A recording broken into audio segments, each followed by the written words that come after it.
एक छोटी सी घटना मुझे याद आती है, 2006-07 की होगी। मैं एक हॉस्पिटल में काम करता था, Chelsea Westminster hospital.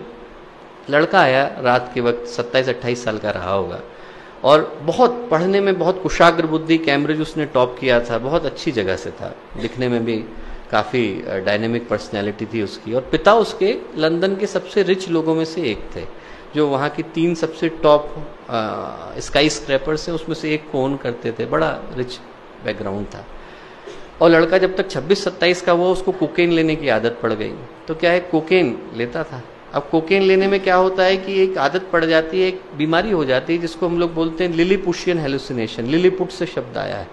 Gulliver and Lilliput कहानी सुनी होगी आपने, कि छोटे छोटे इंसान दिखाई पड़ते हैं, है नहीं, पर उसको दिखाई पड़ते हैं कि मेरे शरीर पर छोटे छोटे कीड़े, छोटे छोटे इंसान चल रहे हैं। तो वो क्या करता था कि इंसुलिन की सिरिंज लेके उन आदमियों को निकालने की कोशिश करता था जो थे नहीं, imaginary figures, they were not there, उनको निकालने की कोशिश करता था। तो जिस रात को हमने देखा, 27 छेद पूरे शरीर में थे कोकेन लेने के कारण, और बिल्कुल बहुत बुरी स्थिति थी। 3 महीने लगे उसको ठीक करने में, जैसे तैसे ठीक हुआ। और एक दिन जब उससे बातचीत चल रही थी तो मैंने ऐसे ही पूछा, मैंने कहा कि बेटा तू क्रोध किस चीज का है, तेरे मन में भाई क्रोध किस चीज का है, why are you so angry? तो बोला मैं अपने पिता से बड़ा क्रोधित हूँ। तो मैंने पूछा क्यों?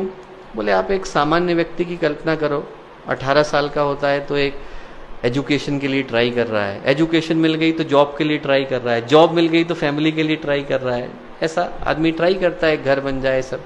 बोले मैं 12 साल का था, मुझे फरारी मिल गई, 14 साल का हुआ तो हेलीकॉप्टर मिल गया, 16-18 साल का हुआ तो बहुत बड़ी कंपनी का मालिक बन गया। कभी अपने को प्रूव करने का अवसर नहीं मिला, ऊपर जाने का कोई अवसर नहीं था, नीचे गिरने के पर्याप्त थे। तो मैंने कहा देखो भाई, तुम्हारे पिता इसके लिए रिस्पॉन्सिबल हो भी सकते हैं, नहीं भी हो सकते हैं, उनका इंटेंशन कभी ये नहीं था कि तुम्हारा जीवन बर्बाद हो, उनने तो अपनी ओर से अच्छा ही करने की सोची। पर यदि आपको लगता भी है कि आपके पिता रिस्पॉन्सिबल हैं, तो जिंदगी किसकी है? जिंदगी भर तो आप अपने पिता को ब्लेम करते हुए नहीं गुजारोगे ना, कुछ तो अपनी जिंदगी के लिए करोगे। तो उसके बाद फिर वो दिखा नहीं।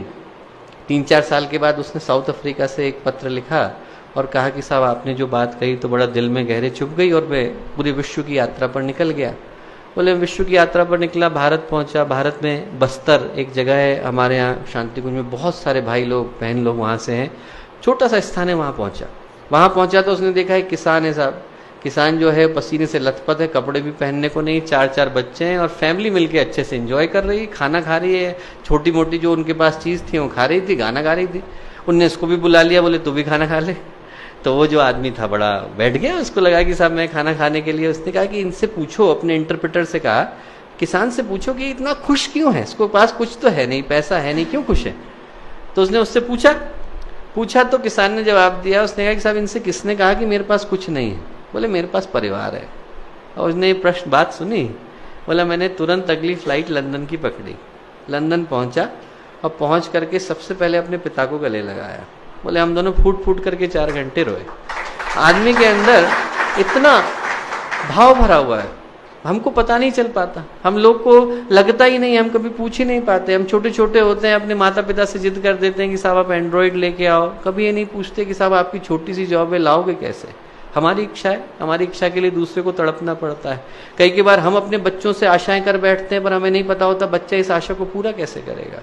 और मैं कहूँ कि एक बार हम लोग अपने परिवार में तो संवेदना शुरू करके देखें, पूछ करके देखें किसी का कष्ट क्या है, दूर करने के लिए क्या कर सकते हैं।